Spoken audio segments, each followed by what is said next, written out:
आए मेरे बेटे, आए मेरे भतीजे, लोग तुम्हारी अगेंस्ट बात करने के लिए मेरे पास आए और कहने लगे कि मोहम्मद को रोक लो, मोहम्मद मेरी माबूदों को बुरा भला कहता है, मोहम्मद मेरी माबूदों की मजम्मत करता है, अरे अबू तालिब आप उसे रोक लो। अल्लाह के रसूल सल्लल्लाहु अलैहि वसल्लम कहते हैं, आए मेरे चचा, ये लोग गलत खुदाओं की इबादत कर रहे हैं। आए मेरे चचा, अल्लाह रब्बुल आलमीन एक है, there is no god but God only one. एक अल्लाह है, इबादत के लायक एक अल्लाह रब्बुल आलमीन है, उनके अलावा कोई नहीं है। जो 360 देवी देवताओं की इबादत कर रहा है, ये लोगों को समझ में नहीं है कि वो भगवान, वो ईश्वर, वो अल्लाह जिसके बदन पर मक्खी बैठता है तो उसे भगा नहीं पाता है, उसके सामने मिठाइयां रखी हुई हैं, वो मिठाई को खा नहीं पा रहा है, चूहा उसकी मिठाई खा जा रहा है, मक्खियां उसकी मिठाई को लेकर के भाग जा रही है, चूंटी उसकी मिठाई को खा रही है, लेकिन ये अपने मिठाई को बचा नहीं पा रहे हैं। अरे मेरे चचा, ये लोग गलत खुदाओं की इबादत कर रहे हैं। आए मेरे चचा, वो अल्लाह रब्बुल आलमीन की इबादत करनी चाहिए जिसने उन्हें बनाया है, हमको पैदा किया, आपको पैदा किया है, संपूर्ण जगत को पैदा किया है, उस अल्लाह रब्बुल आलमीन की इबादत करनी चाहिए। इतने कह करके अब चले गए। फिर कुछ दिनों के बाद वही लोग वापस आते और कहते हैं, आए अबू तालिब, अभी भी तुम्हारा भतीजा सुधरा नहीं है और हमारी बात पर उनकी कोई अमल नहीं है, मेरी बात को कोई फॉलो नहीं कर रहा है वो, और अपना काम करता हुआ जा रहा है। आए अबू तालिब, अगर आप नहीं रोक पा रहे हैं तो मुझे दे दीजिए, हम उसको शरण लेंगे, हम उसको सिलट लेंगे और उसे इस काम से हम छुड़वा देंगे। मेरे भाइयों, अल्लाह के रसूल सल्लल्लाहु अलैहि वसल्लम फिर अबू तालिब के पास आते हैं और अबू तालिब कहते हैं कि मेरे भतीजे, लोग तुम्हारी प्लानिंग और तुम्हें कत्ल की तुम्हारी प्लानिंग बना रहे हैं, लोग तुम्हें मारना चाहते हैं। अरे मेरे बेटे, इस काम से बाज आ जाओ, काम को छोड़ दो। अरे मेरे भतीजे, यहाँ तक क्या हमें बोल कर गए कि अगर वो मक्का की सरदारी चाहता है तो हम उसको सरदारी दे देंगे, अगर वो मक्का की खूबसूरत लड़की से शादी करना चाहता है हम उसकी शादी करा देंगे, या फिर खजाना चाहता है तो हम खजानों से भर देंगे। अरे मेरे भतीजे, ये ऑफर तुम्हें देकर गए हैं।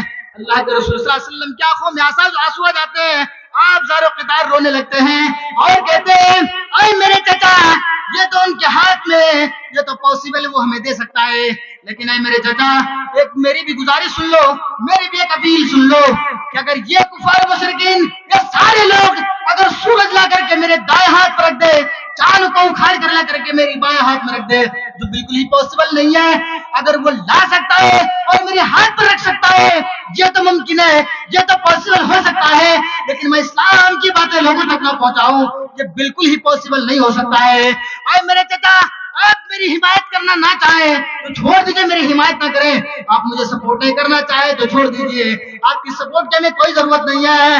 इलाहुल आलमीन मेरा सपोर्ट करने वाला है, जो हमें नबी बनाकर भेजा है, वो हमारी रक्षा कर रहा है और उसके जिम्मे हम है, वो हमारी हिफाजत करेगा। आए मेरे चचा, आप नहीं करना चाहे तो मत करिए। मेरे भाइयों, फिर अल्लाह के रसूल सल्लल्लाहु अलैहि वसल्लम अपने काम में लग जाते हैं, अपने काम करते हैं और 63 साल की जिंदगी में इस्लाम को हम तक पहुंचा करके, इस्लाम को मुकम्मल कर करके हम तक पहुंचा करके अल्लाह के रसूल सल्लल्लाहु अलैहि वसल्लम इस दारे फानी से कूच कर गए हैं, इस दारे फानी से रुखसत कर चुके हैं, इस दारे फानी से जा चुके हैं। जो लोग ये कहते हैं कि अल्लाह के रसूल सल्लल्लाहु अलैहि वसल्लम मरे नहीं है, जिंदा है, तो मैं उन्हें बता दूं कि अल्लाह के रसूल सल्लल्लाहु अलैहि वसल्लम का तमाचा तुम्हारे गाल पर पड़ेगा जब कयामत के दिन, तब तुझे पता चलेगा। 12 रबीउल अव्वल बनाने वालों और 12 रबीउल अव्वल के दिन जुलूस निकालने वालों, तुम्हारी किताबें, तुम ये नहीं कह सकते हो कि मौलवी रफीक अपने घर से ये नोट करके लाया है, रेफरेंस नोट करो, तुम्हारी किताबें, फतावा रिजविया जिल्द नंबर 26 का सफा नंबर 414 उठा लो, वहां देखो लिखा हुआ है कि अल्लाह के रसूल सल्लल्लाहु अलैहि वसल्लम इस दुनिया से जा चुके हैं, इस दारे फानी से कूच कर गए हैं, रुखसत कर चुके हैं। अल्लाह के रसूल सल्लल्लाहु अलैहि वसल्लम का थप्पड़ जब तुम्हारे गाल पर पड़ेगा तब तुझे पता चलेगा। अल्लाह के रसूल सल्लल्लाहु अलैहि वसल्लम को एक्सेप्ट करो, अल्लाह के रसूल सल्लल्लाहु अलैहि वसल्लम पर ईमान ले आओ, कब्रों को छोड़ो, इन बाजारों को छोड़ो जो तुम पूज रहे हो। मेरे भाइयों, कल क़यामत के दिन जब तुम्हें लाट पड़ेगा तब तुझे पता चलेगा। जब अल्लाह के रसूल सल्लल्लाहु अलैहि वसल्लम हौज़ कौसर में बैठे हुए होंगे और सबको पानी पिला रहे होंगे, तो वो लोग भी दौड़ते हुए आएंगे, वो लोग भी दौड़ते हुए आएंगे जो कब्रों में जाकर के पूजा करता है। अभी जब मैं घर से आ रहा था, ट्रेन में बैठ करके मैं एक वीडियोस देख रहा था, अस्तगफिरुल्लाह, जैसे हम लोग खाना काबा का तवाफ कर रहे हैं ना, वही गुंबद बना हुआ गुंबद का लोग तवाफ कर रहे हैं और इतना चूम और चाट रहे हैं भाई, ऐसा लगता है कि अब ये पहुंच गया है खाना काबा के अंदर। बहुत ज्यादा चूम रहे हैं। ऐसे लोग जब कयामत के दिन अल्लाह के रसूल सल्लल्लाहु अलैहि वसल्लम हौज़ कौसर पिला रहे होंगे तो वो लोग भी दौड़ते हुए आएंगे अल्लाह के रसूल सल्लल्लाहु अलैहि वसल्लम के पास से वो पानी पीने के लिए हौज़ कौसर। तो फरिश्ते उन्हें रोकेंगे। अल्लाह के रसूल सल्लल्लाहु अलैहि वसल्लम कहेगा फरिश्तों से, इसे क्यों रोक रहे हो, आने दो। अल्लाह के रसूल आपको पता नहीं कि आप क्या गुजर जाने के बाद इन्होंने क्या क्या किया है? बोले क्यों, क्या किया है? अरे इनके आज़े चमक रहे हैं, इनके चेहरे चमक रहे हैं, ये तो नमाज़ें पढ़ करके आया होगा। अल्लाह के रसूल सल्लल्लाहु अलैहि वसल्लम से फरिश्ते कहेंगे कि अल्लाह के रसूल आपके इस दुनिया से गुजर जाने के बाद इन लोगों ने दीन के अंदर बिगाड़ पैदा किया था। कुल्लु बिदअतिन ज़लाला व कुल्लु ज़लालतिन फिन्नार। ये लोग बिदात को एक्सेप्ट किया था और बिदात को फरोग देता था। ये लोग बिदात को इजाद करता था।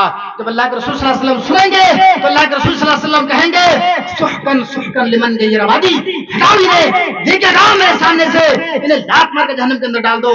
इसके लिए हमारे पास कोई जो बोतल नहीं है और हमारे पास कोई गिलास नहीं है और ना ही उनसे पानी पिलाएंगे। मेरे भाइयों, बिना महामत पार ना हो जा।